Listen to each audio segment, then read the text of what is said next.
Welcome back to the movie spoilers. Today I will show you a sci-fi thriller film from 2011, titled Limitless. Spoilers ahead. Watch out and take care.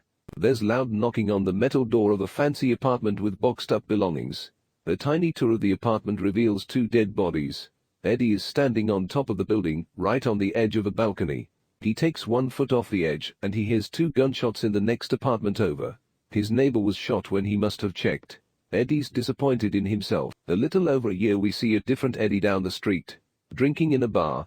He is telling 2 guys about his novel. Later, he tries to write. He postpones. And he leaves his apartment and goes out to drink. Eddie goes to see his girlfriend, Lindy. He is ready to propose to her, but she breaks up reminding him of the last time he was married. He's walking home, feeling bad about himself in general, when he sees his ex-brother-in-law, and he's not excited to see him. After a little chatter, lying a little about what they're doing, Vernon asks him to have a drink together. They go to a bar, and he tells him about how Melissa is doing. Then they start talking about Edie's creative problem and Vernon says he can help him. He shows him the new drug he's selling. It's some kind of magic drug that supposedly can help you access your 100% brain. Eddie doesn't believe it can help him. Vernon has to go. Vernon shares his business card and a sample of the drug for free. On his walk home, Eddie is wondering and decides to take the drug. He walks into his building and runs into his landlady as she's screaming at him. He is wondering about the effects of the drug when it finally hits. Suddenly, he starts noticing everything that he previously couldn't have. The little things all around him, the little things about her. He asks her what's wrong, catching her off guard. They start talking about her studies as he begins gathering different memories in his mind that he didn't even knew existed. She starts cozying up to him and he offers to help with her essay. And when the essay is done, they have sex. He walks into his apartment and suddenly realizes how dirty and disgusting it is. So, he starts cleaning and dusting, putting everything in its place until it looks like a place someone would live in. The drug has made his mind perfectly clear. So, he decides to do the one thing he knows he should be doing, writing.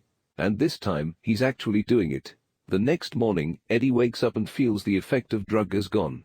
But he has completed his novel, so he goes to see his publisher. Eddie asks her to read the novel and promises to return the advance if she doesn't like it.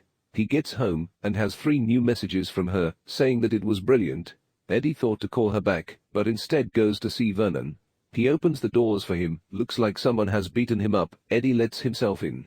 Vernon knows why he's there and tells him he'll give more of the drug, but first he has to run some errands for him.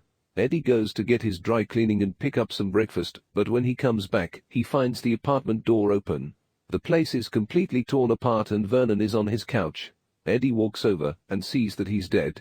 He immediately calls the police and waits for them to get there. He realizes that the people looking for the drugs apparently never found them. So, he starts to search for them. Eddie at last finds the drugs, as well as Vernon's black book and some money. Eddie leaves the building, afraid that he's being followed. He gets home, counts the money and takes 1 tablet, which kicks off a series of events, rediscovering himself and the power of the drug. First, he gets haircut and new clothes. Finishes his novel and delivers it to his publisher. He learns the piano in 3 days, and also learns to speak new languages with little effort, then uses them to pick up girls. Suddenly, he finds math useful and wins at poker. He knows what combination of drugs his aunt with cancer needs. He can talk business with Wall Street people, and impresses everyone with his wit. He even gets an offer to work for one of them. Eddie makes new friends, rich ones with private jets and poolside manors, that he vacations with. But he starts getting reckless and he needs more and more adrenaline rushes. At some point, he simply realizes what he needs to do and it's not writing. Eddie meets a loan shark at a diner. He convinces him to give him $100,000. They meet for the drop at a park, and the loan shark tells him what will happen if he doesn't return the money. Later, he takes the job offered to him earlier and quickly seen learning how to double his money investing. Eddie gets noticed by the bigger players in the finance game, and he gets a meeting with one of them. He tells Lindy about it over dinner and impresses her by ordering in Italian. He apologizes to her and tries to charm her to win her back. They get back together and start dating each other again. As time goes by and he becomes more successful, he gets the feeling he's being followed. One day, him and his boss have a lunch meeting with Calv and Loon. Eddie explains his impressive pattern recognition abilities and tries to impress the man. He gets a ride home from him and in the car and Loon hands him some documents, telling him to look them over. When they reach his place, Eddie gives him an evaluation of what he's read. The man is impressed and sets up another meeting with him. Eddie's too energized to go home, so he takes a walk, planning his future, thinking he could even be president one day.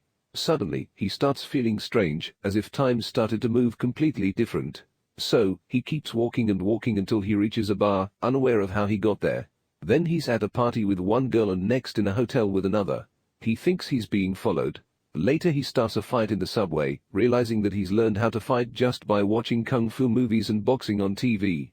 He runs throughout the city and suddenly finds himself on top of a bridge, where he stops, without being able to recall the last 18 hours of his life.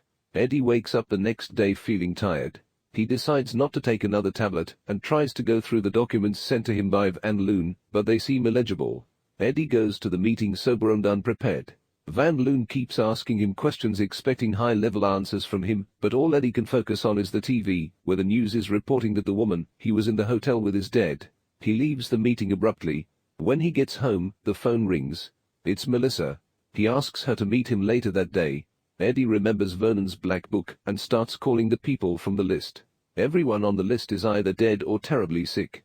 The last number he dials belongs to the man who followed him and who's sitting on the same bench with him. Eddie sees him and runs, as the man chases after him. He finally loses him by going inside a cab. He meets with Melissa, and she tells him that she had also been on the drug and barely made it out alive when she stopped using it. She notices that he's been taking it too, and tells him to go off it slowly, otherwise it could be lethal. Eddie keeps getting worse as he comes back home, where the loan shark is waiting for him. The man takes his last tablet and consumes it. As Eddie is grabbing the money, he has to pay the loan shark, but the man seems unaffected by the drug. Eddie gives him his money and he says he feels great, but there are no noticeable changes to his intelligence yet. Later, Eddie passes out in Lindy's office. He tells her everything and asks her to get him the drugs he's hidden in her apartment. Lindy gets there and finds them easily, but as she's getting back to the office, she calls Eddie and tells him that there is a man following her. Her cab gets stuck in traffic, and the man is seen coming up to her. Eddie tells her to run, and the man chases after her too. Lindy runs into a park, hides and calls Eddie, tells him that she's stuck and afraid. He tells her to take one of the tablets and she does it. Suddenly the drug takes effect on Lindy too. She goes through the same thing Eddie did when he first took it. And she instantly starts running away, knowing exactly what to do. Lindy gets to Eddie and gives him a tablet. He explains the good sides of the drug, while she is scared. Eddie tells her that he will eventually get off the drug, but she leaves. Eddie sees the loan shark waiting for him and he goes to him. The man wants more drugs, so he threatens him and tells he will come back. Eddie hires 2 bodyguards that follow him everywhere. He goes to see Van Loon. Eddie apologizes about the meeting, explaining he was sick, but he had already won the man over before, so Van Loon still gives him the job. He brokers the biggest merger in history for Van Loon and gets back on his feet. Not waiting around until his stash of the drug runs out, he goes to a chemist and tells him that he'll give him $2 million if he recreates it in 6 months. While Eddie's having lunch one day, the detective comes to see him. He tells him that he's been identified as the man running out of the hotel when the young woman was killed. So, Eddie hires the top lawyer, who bails him out. Later, he's at a big meeting for the merger with Van Loon, when he notices that one of the men, Edward, from the opposing side is sick. They reschedule to sign the contract the next day. After the meeting, Eddie talks to Van Loon as he threatens him not to make him his competition, explaining that whatever makes him that good at his job is a gift, not something earned through hard work. He buys the fancy apartment that was seen in the beginning of the film. Later, he runs into the loan shark again, who's completely transformed. He tells Eddie to bring him more tablets, or he'll tell his boss about his trouble with the police. The next day, Van Loon and Eddie are waiting for Atwood to come in and sign the documents for the merger. When he doesn't show up, his wife comes to their offices to tell them that he's sick, but as soon as he's better he will sign the contract. The two of them walk her out, and as she's going into the car, Eddie sees that the man has been following him is getting inside the car with her. Her husband was sick because of the drug. Goes back to the Van Loon office, who's watching the news. They're reporting about the merger. His new boss is angry about it, but tells him that Atwood is dying. He's worried about the merger. Eddie realizes that he needs to take another tablet and leaves, but can't find his stash.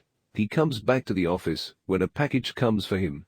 As Van Loon keeps pushing for information he thinks Eddie has, he opens the package to find the 7 hands of his bodyguards inside. He rushes out and goes back to his apartment. There he listens to the news, where Atwood's wife is giving a statement, rather lying about the merger. Her lawyer takes over the interview, which is also his lawyer. The doorbell rings and it's the loan shark, asking him to open the door. Next, Eddie is seen standing on the edge of his balcony. He doesn't jump. He tries to remember where he could have left one more tablet and searches to find one. When he does, he ends up dropping it as the loan shark walks into his apartment. He shouts and tells his men to find Eddie's stash, while he tortures him for the information. The goons are trying to open up his safe, so they don't hear when Eddie stabs their boss as he leans over. He kills him, then drinks his blood to get a fix of the drug. It works, so he knows how to fight off the goons. He takes down one of them and then the other.